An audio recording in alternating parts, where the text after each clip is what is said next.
Mai wangu, makosa ya kuepuka, ya kifedha ya kuepuka kama uko na miaka 30 hadi 40 yatakusaidia ili usiwe na uzee wenye majuto. Cha kwanza, epuka acha kutumia pesa yako bila kuwa na mipango, bila kuwa na budget. Kuna umri watu wanajikuta wanapata mshahara, wanapata sijui bidhaa za biashara, alafu anakuja kukopa kwa ajili ya matumizi ya lazima, wakati hela ametumia kwenye matamanio.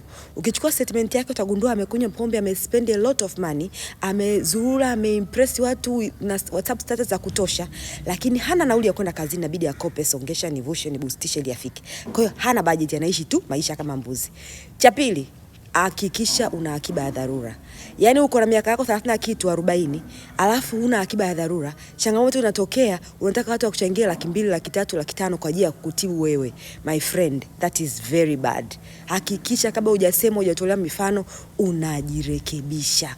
Cha tatu, hakikisha unafikiria kuretire kwako, retirement plan. Kuna watu wanafikiria retirement mpaka ufike miaka 55, 60 unaanza kufikiria. No, in fact unatakiwa kufikiria kuhusu retirement yako siku unaanza kazi.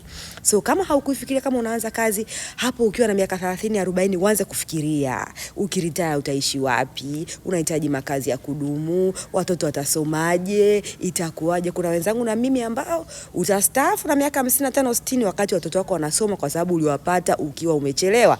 Kwa fikiria wataishije hao watoto, my friend. Hakuna muujiza utatokea. Hakuna bei ya sukari ya mstaafu ambayo ni ya tofauti na mtu wa kawaida. Hakuna vitu kama hivyo. Kingine, hakikisha unapata elimu ndo unawekeza. Huu umri sio wa kukurupuka. You don't have so much time remaining. Ukifanya makosa yatakukosti. Kwa usikurupuke ukaenda kufanya uwekezaji ambao huna uelewa nao, ambao huna utaalamu nao, itakusumbua. Ukipoteza, umepoteza, na wakati mwingine usiwe na muda mwingi sana wa kufanya marekebisho na itakusumbua. Imagine you are 40, afu mpoteza hela yako kwa sababu ya kitu ambacho ungeweza achana nayo.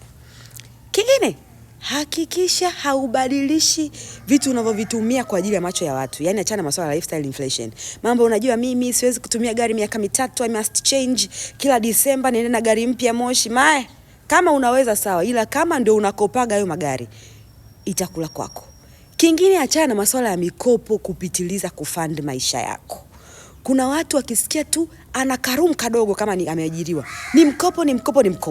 Yaani kuna mtu anadaiwa mpaka anavostaafu na bado anaendelea, anataka ile hadi ile pension yake ije ikatwe mkopo. My friend, you'll cry a river. Mambo yanaenda yakibadilika. Ni muda wa kujiandaa. Acha kutubadilisha hiyo gari kama haikusumbui. Ishi maisha yako my dear. Acha kuimpress watu. Hawa watu tunaona nao leo kesho wapo. So it's me, until next time. Your queen of finance, Tracy.